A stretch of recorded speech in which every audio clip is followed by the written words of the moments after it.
This is Nick Taylor along with my website partner Dan Harrelson at the 2010 SEC Football Media Day. We once again have the pleasure of catching up with our good friend Jenn Hildreth from Fox Sports. How's it going this afternoon, Jenn? It's great. Great to be here talking football. It's a little early, but it's good. It is. It actually kicks off the season. Well, talk about what you're doing with Fox Sports. You're entering into your second year doing sideline reporting for Fox Sports. Talk about that. Yeah, I'm excited to get to do our SEC package again, our Saturday night games on Fox Sports South. We already have our first 3 weekend matchups in the SEC, where I know we're going to Auburn, going to a game at Arkansas, Little Rock, and then at Kentucky. That's where we are our first 3 weeks. After that, we don't know, but it's excited to get a chance to do that again, doing sideline for those games. Awesome. Well, talk about the preseason predictions. A lot of people have Alabama and Florida. Well, what's your thought on this 2010 season? Me and Nick's actually predicted Alabama to beat Georgia in the championship. So. Well, I think that could be fair. Georgia's an interesting pick there. You know, Alabama, I think, certainly the biggest question is defense and how are they all going to come back together. Certainly the tools on offense are there, and there's a lot to be excited about, and I think you've got to put them as one of the favorites.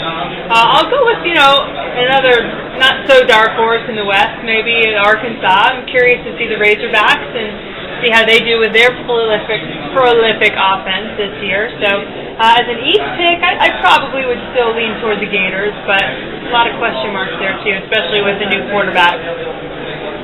That's awesome. Well, Jenn, as you enter into this second season, do you feel like you're more familiar now with the SEC than maybe you were last year at this time? And how do you feel like things have changed for you as far as your role and how you're adapting to it?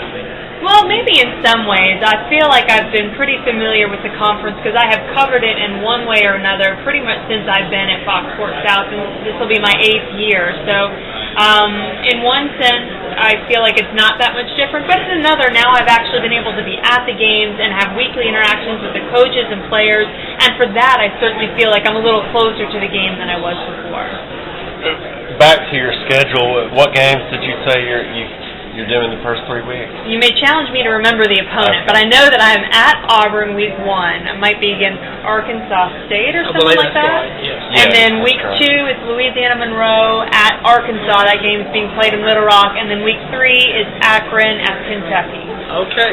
Last year, I think you pretty much went to just about all the SEC stadiums, didn't you? Well, I know there were a few we didn't get to go to Alabama last year, actually. Oh, that's right. So maybe we'll get the Tide on the schedule this year. I don't know. It could be tough.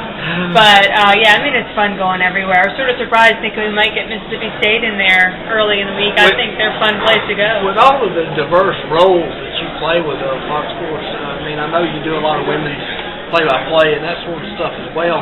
Do you often feel sort of helter-skelter pressure, like you're about to go on the air for a show or an interview or even a telecast, and you're like, you don't really feel like you're prepared, but you go on there and you end up doing a good job anyway? Do you often feel that pressure, come on at times? I hope I'm doing that right now, actually. No. Yes, definitely, because I'm the type of person I get really locked in at whatever I'm doing at the time. So if it's play-by-play for ACC women's basketball, I'm really locked in on that. But I might not be quite so up-to-date on the latest goings-on on, the SEC spring football season or what's going on there. So I do feel sometimes like I'm not quite as focused in on whatever particular sport it is if it's not the one I'm doing at the time. But I think everybody has that a little bit. You try to just go on and wing it and hopefully come off sounding halfway decent. Right. Well, Jenn, thank you for taking a few minutes out of your time and talking a little football with us. We'd love to have you back on sometime soon. It's great catching up with you. Thanks a lot. Always great talking to you guys, too. Appreciate it.